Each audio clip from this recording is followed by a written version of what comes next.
This boy scored a 0 on his exam, and he was afraid of getting a beating from his parents when he got home. So, his dog tore the test paper into pieces. When he got home, his mother asked him how he did on the test. The boy didn't even dare to look up. He just pretended not to hear her while drinking his milk.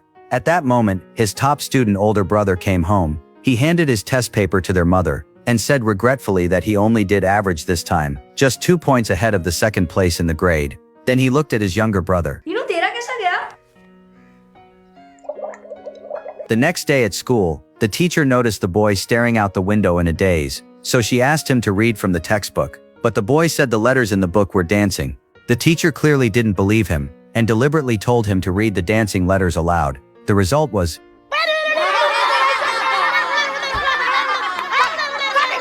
Get out! Get out of my class!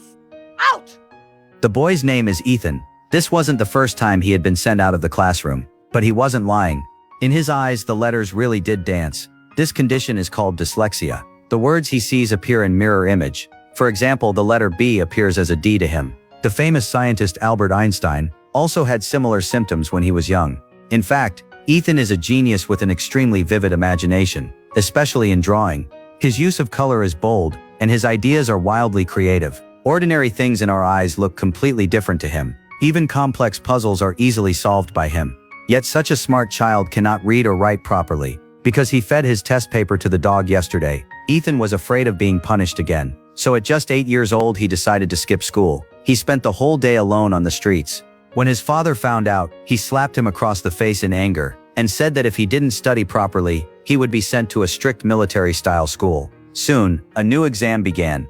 All the other students were answering steadily, while Ethan's mind was in complete chaos of imagination. When faced with 3 text 9 equal sign, he imagined himself as a space warrior, dragging Planet 3 Earth into a collision with Neptune 9.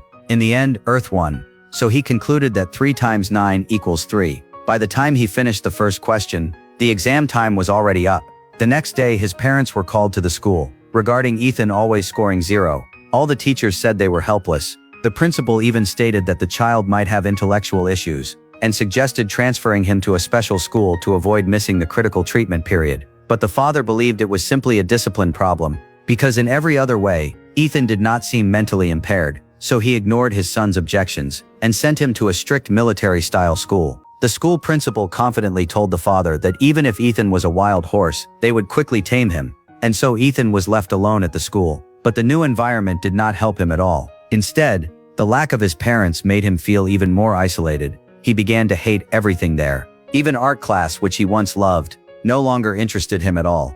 Even when punished repeatedly by teachers, he chose to remain silent, because no one believed what he said. Gradually, he began to shut himself off emotionally. His grades did not improve at all, and in fact became even worse than before. Until one day, a new art teacher named Nick arrived at the school, and it was his arrival that completely changed Ethan's life. Nick quickly bonded with the students thanks to his unique teaching style. He noticed a boy in class who always looked gloomy. He handed everyone a blank sheet of paper and allowed them to draw freely. Everyone was carefully sketching their thoughts, except Ethan, who just stared at the paper in silence. Any other teacher would have punished him again, but Nick's face was full of concern. He asked Ethan if he didn't like drawing, but Ethan didn't respond at all, as if he couldn't hear him. This made Nick feel strange, and he wondered what kind of experiences had made such a young child so withdrawn. That night, Ethan's mother called. She said she had to attend his brother's competition that weekend, so she couldn't come visit him at school. Ethan didn't respond. He turned away in tears and walked off silently. He knew his parents were drifting further and further away from him. He spent a lonely weekend at school. During class that day, Ethan was again sent to kneel outside the classroom. Nick happened to pass by and saw it. He asked what had happened, but Ethan's eyes were full of fear. Nick became even more confused, wondering what kind of experience could make a child like this. He asked Ethan's classmate for information. The classmate was very observant and had already noticed Ethan's reading and writing difficulties. No matter how hard he tried, he just couldn't remember a single complete word. After hearing this, Nick suddenly realized something. He quickly went to the office and found Ethan's notebook. After carefully reviewing it, he discovered the truth. The child wasn't unable to write. He was writing letters in mirror image. He saw the world differently, so everything he wrote naturally became unreadable to others. At that moment, Nick finally understood why Ethan had become like this. Every day he was questioned by parents and teachers, and constantly mocked by classmates. Under such pressure, even an adult could easily break down, let alone an 8-year-old child. Nick became deeply worried about Ethan's situation. He immediately went to visit Ethan's parents,